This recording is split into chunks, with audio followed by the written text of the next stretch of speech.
Recommendation dito po sa mga sangkot sa pagkamatay ng minor na si Jimboy ay dismissal from the service.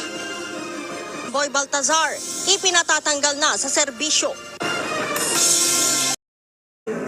IAS recommendation dito po sa mga sangkot sa pagkamatay ng minor na si Jimboy ay dismissal from the service.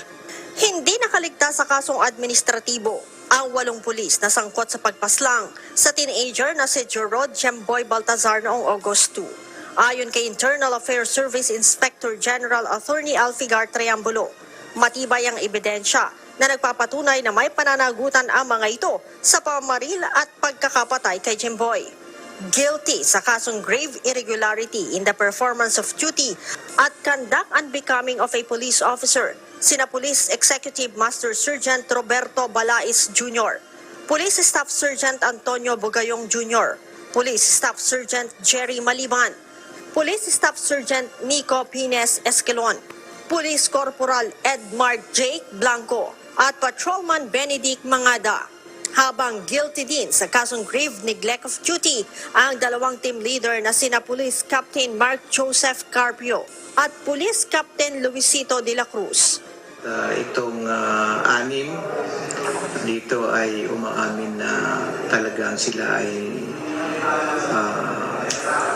nagputok sa kanilang baril. At ayon din sa witness, ito po ay direkta po sa kay Jimboy, kaya ito po ay ang dahilan kaya po namatay ang minor dahil tinamaan siya ng bala. Ano ang recommendation naman nyo doon sa 2 opisyal na team leader po nitong... Ang aming recommendation doon, sila po ay guilty ng serious or grave neglect of duty. Dahil ito ay hindi lang personally supervise sila, nandoon talaga sila sa kasama sa operation. Ang rekomendasyon ng IAS ay ipinadala na sa Regional Director ng National Capital Region Police Office kahapon, September 6. Ayon kay Attorney Triambulo, si NCRPO Director Police Brigadier General Jose Melencio Nartates Jr. ang magdedesisyon kung sasang-ayunan ang rekomendasyon ng IAS. Ayun pa rin sa existing rules, sila po ay una-una mawala ng benepisyo. At ang kanilang mga eligibility ay automatically forfeited at they are barred from joining again any office of the government. Samantala, dinidinig pa ng IAS ang panibagong kaso laban sa dating Chief of Police ng Navotas at 22 iba pa dahil sa insidente.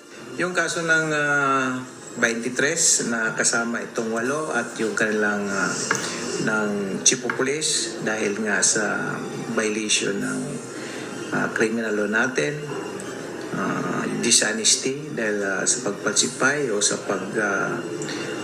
hindi pagsasabi ng totoo sa official document. Tsaka conduct unbecoming po kasi itong kanilang ginagawa ay nakakahiya na dapat hindi tularan. Ang naturang mga kaso aniya ay re-resolbahin naman ng IAS sa susunod na linggo.